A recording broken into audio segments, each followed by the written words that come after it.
నమస్తే.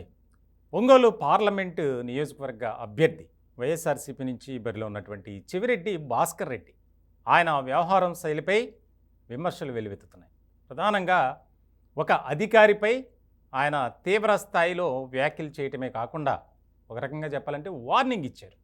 ఇప్పుడు ఇదే రాజకీయ వర్గాల్లో, అక్కడ స్థానికంగా అధికార వర్గాల్లో కూడా చర్చ జరుగుతుంది. వాస్తవానికి ఆయన మాట్లాడాల్సినటువంటి పద్ధతి అది కాదు.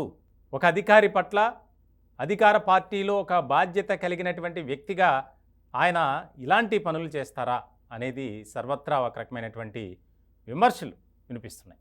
దీనికి సంబంధించి ఆ మహిళా అధికారి కూడా ఉన్నతాధికారులకు ఫిర్యాదు చేసినట్లు కూడా మనకి సమాచారం అందుతుంది.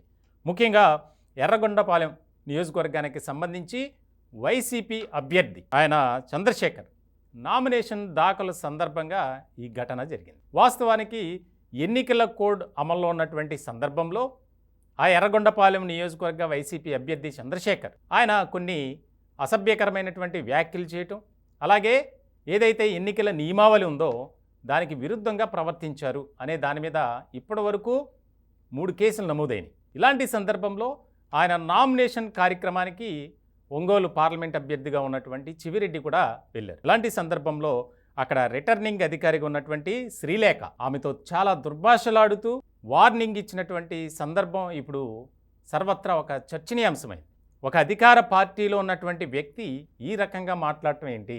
మీరు మా మీద కేసులు పెడితే పెట్టుకోండి, అదే మేము మీ మీద కేసులు పెడితే మీ ఉద్యోగం పోతుంది, అలాగే మీరు కోర్టుల చుట్టూ తిరుగుతారు, అంతేకాకుండా మీ పరిధిలో మీరు పనిచేయండి, ఇష్టం వచ్చినట్లు వ్యవహరిస్తే మాత్రం ఊరుకునేది లేదు. ఇలాంటి వ్యాఖ్యలు చేయటం అనేది చాలా ఒక వివాదాస్పదమైందనే చెప్పాలి.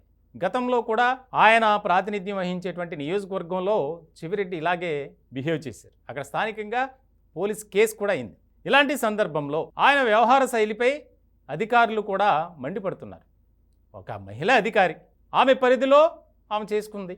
వాస్తవానికి ఎన్నికల కోడ్ అమల్లో ఉన్నటువంటి సందర్భంలో కొన్ని కార్యక్రమాలు చేయాలి, కొన్ని కార్యక్రమాలు చేయకూడదు. వాటిని అధిగమిస్తూ నియమ నిబంధనలను తొంగలోకి తొక్కి వ్యవహరించినటువంటి ఆ అభ్యర్థి చంద్రశేఖర్పై చట్టరీత్యా చర్యలు తీసుకున్నారు, కేసులు పెట్టారు. ఇటువంటి సందర్భంలో ఆయన మీద కేసులు పెట్టినందుకు ఆమె రాసినటువంటి లేఖలు ఉన్నాయి.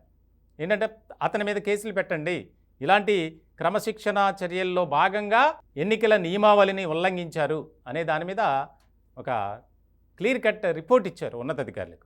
ఇలాంటి సందర్భంలో మీరు ఉద్యోగులు, మేము రాజకీయ నాయకులం, మీ మీద మేము కేసులు పెడితే పరిస్థితి ఎలాగ ఉంటుందో ఆలోచించుకోండి, కాబట్టి ఇకనైనా మీరు మారండి అని చెప్పి ఆ రకమైనటువంటి వ్యాఖ్యలు చేయటం, ఆమెకు అక్కడ వార్నింగ్ ఇవ్వటం తీవ్రమైనటువంటి సంచలనంగా మారింది. ఇప్పుడు మామూలుగా మెయిల్ ఆఫీసర్ అయితే వేరే రకంగా ఉండేది. ఆమె కూడా అక్కడ ఒక బాధ్యత కలిగినటువంటి వృత్తిలో ఉన్నారు శ్రీలేఖ. అధికారిపై కూడా మంచి పేరు ఉంది, ఎలాంటి వివాదాలకు కానీ ఎలాంటి అవినీతి ఆరోపణలు కానీ ఏమి లేవు ఆమె మీద. ఇటువంటి సందర్భంలో అధికారాన్ని అడ్డుపెట్టుకొని అధికార దుర్వినియోగానికి పాల్పడుతున్నారు చెవిరెడ్డి అని చెప్పి కేంద్ర ఎన్నికల సంఘానికి కూడా ప్రతిపక్ష పార్టీలో ఉన్నటువంటి తెలుగుదేశం పార్టీ, బీజేపీ అలాగే జనసేన కూడా ఫిర్యాదు చేయడానికి సిద్ధమయ్యాయి. దీనికి సంబంధించి ఆ అధికారి అయితే ఉన్నతాధికారులు కూడా ఫిర్యాదు చేశారు. ఇట్లా అందరి ముందు నన్ను ఇట్లా మాట్లాడారు, దుర్భాషలాడారు, వార్నింగ్ ఇచ్చారు, నా మనోభావాలను కించపరిచే విధంగా వ్యవహరించారు, కాబట్టి ఆయనపై చర్యలు తీసుకోండి అని. అంటే ఏ రకమైనటువంటి వ్యవహార శైలితో ఉన్నారనేది మనం ఇక్కడ అర్థం చేసుకోవాలి. ప్రభుత్వంలో ఉన్నది మేమే, మాకు అడ్డు చెప్పేవాడు ఎవడు, మేము ఏది చేసినా చెల్లుతుంది అని చెప్పి మరి ఇట్లా చేస్తే ఎట్లా అనేది కూడా ఆ నియోజకవర్గంలో కూడా ఒక ఆసక్తికరమైనటువంటి చర్చ జరుగుతోంది.